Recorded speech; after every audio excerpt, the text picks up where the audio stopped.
उन्होंने तो प्रोफेसर महमूदाबाद ने तो कुछ भी गलत नहीं बोला। जो हमने उनका पूरा पोस्ट पढ़ा है, एक एक शब्द से मैं सहमत हूँ। कुछ भी ऐसा नहीं बोला जिसको किसी भी तरह से कोई ऑफेंस कहा जा सकता है। फिर भी उनको अरेस्ट कर लिया गया। मतलब ये तो हमको समझ में नहीं आ रहा कि ये सरकार और इनकी पुलिस एजेंसियाँ चाहती क्या हैं। और उधर इतने सारे लोग हैं, उनके मंत्री हैं जो मध्य प्रदेश के, और इतने सारे भाजपा के लोग हैं जो गालियां दे रहे थे ये जो आर्मी ऑफिसर है सोफिया कुरैशी को, और ऐसी ऐसी भद्दी भद्दी बातें कह रहे थे और बस जंग ही चाहते थे। मतलब ये कह रहे थे कि बस अब पाकिस्तान को मिट्टी में मिला दो वगैरह वगैरह। तो इन सब लोगों के खिलाफ एक्शन लेने के बजाय आप ऐसे जने के खिलाफ एक्शन ले रहे हैं जो कि कह रहा है जो सही बात कहने की है आज के दौर में, वो कह रहा है। सर ये एक सवाल आपके कह रहे हैं, देश को खतरा है, इनका बयान बीजेपी वाले कह रहे हैं देश पता नहीं किस चीज़ को वो खतरा मानते हैं। अगर कोई उनसे किसी चीज़ में सहमत ना हो तो उसको खतरा मानते हैं। दोस्त थे, उन लोगों से भी बात करी है और बहुत सारे मीडिया ऑर्गेनाइजेशंस ने ये बात बोली है, और अब यूनाइटेड नेशंस की एजेंसीज का इस पर इन्वेस्टिगेशन भी हो रहा है, और इसका सरकार की तरफ से कोई डिनायल नहीं आया है। तो ये बात सही लग रही है कि इन लोगों को पुशबैक भी किया गया है, जबकि म्यांमार उनको एक्सेप्ट नहीं कर रहा, और इनको म्यांमार के कोस्ट के पास समुद्र में भी फेंका गया है कई लोगों को। और ये बिल्कुल ही अमानवीय है। राइट टू लाइफ जो कि हर एक सिटीज़न या नॉन सिटीज़न सबके लिए अवेलेबल है हमारे कॉन्स्टिट्यूशन में, उसके ख़िलाफ़ है। जो हमारा कन्वेंशन अगेंस्ट जेनोसाइड है उसके ख़िलाफ़ है कि आप कोई भी किसी को भी ऐसी जगह नहीं भेज सकते जहां उसका जेनोसाइड हो रहा है। और म्यांमार में तो रोहिंग्याओं का जेनोसाइड हो रहा है, तो इंटरनेशनल कोर्ट ऑफ जस्टिस भी कह चुका है। तो हर तरह से ये हमारे संविधान के ख़िलाफ़ है, इंटरनेशनल लॉ के ख़िलाफ़ है, बिल्कुल अमानवीय है। लेकिन दुर्भाग्य की बात है कि हमारी सरकार ये सब कर रही है। तो भारत सरकार इस मामले पर जो पूरा मामला है एक मनगढ़ंत तरीके से कहानी गढ़ी गई है। देखिए, ये कहना बिल्कुल गलत है हमारी राय में, जबकि इतना सारा एविडेंस अवेलेबल है। इतने सारे लोगों ने, यहाँ के लोगों ने उन लोगों से बात करी है, इंटरनेशनल मीडिया ने बात करी है, यूनाइटेड नेशंस ने उसका संज्ञान लिया है। फिर भी अगर कोई कह रहा है कि मनगढ़ंत है तो ये बिल्कुल गलत है।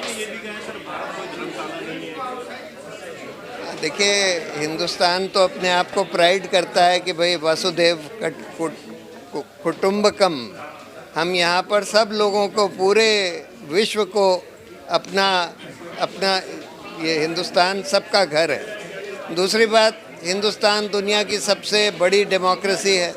अब अगर, और हमारा कॉन्स्टिट्यूशन आर्टिकल 21 में राइट टू लाइफ और लिबर्टी सबको देता है, और फिर भी अगर हम इस अमानवीय तरीके से बिहेव करेंगे तब तो फिर हम सब सारे प्रिंसिपल्स की धज्जियाँ उड़ा रहे हैं, मखौल बना रहे हैं। अरेस्ट हो गए हैं, लेकिन विजय शाह जो मंत्री बीजेपी के वो नहीं हुए, क्या रहा है? देखिए, हमें सरकार को बेनकाब तो करता ही है। प्रोफेसर अली ने जो फेसबुक पोस्ट किए, मैंने उनको बहुत ध्यान से पढ़ा। ये सरकार की देन है कि सब लोग अब पढ़ रहे हैं कि उन्होंने कहा क्या। उन्होंने ये बात तो कही जो आपने कहा, कर्नल सोफिया बस सरकार के प्रेस ब्रीफिंग कर रही थी, मतलब वो नीतियों को तय तो करनी ही नहीं थी। लेकिन जो ज़्यादा बड़ी बात उन्होंने कही थी कि नफ़रत का मतलब कोई हमारे साथ नफ़रती हमला किया, उसका जवाब हम युद्ध में जाएं, आम लोगों की, साधारण लोगों की जाने जाती हैं, शांति के रास्ते ढूंढने, सम्मान के साथ, इंसाफ के साथ हम लोगों को मतलब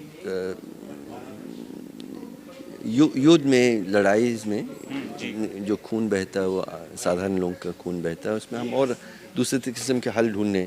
ये बात मैं कई बार कहा हूँ।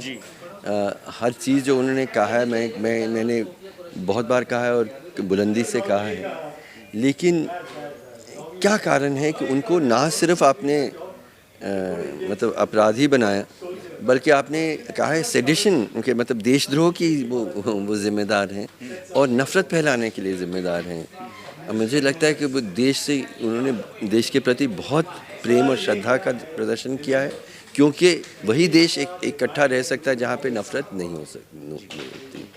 और जो नफ़रत फैला रहे हैं, जैसे जिसका उदाहरण दिया, बहुत सारे और उदाहरण हैं। मैं वहाँ के उप मुख्यमंत्री साहब ने बयान दिया है। नहीं सेना जो मोदी जी के चरणों में है। और मुख्यमंत्रियों का तो जो नफरती भाषण आप असम के देखें, उत्तर प्रदेश के देखें, मतलब विश्वास ही नहीं होता है कि ये संवैधानिक पदों में हैं, लेकिन उनको कोई कुछ होता नहीं है।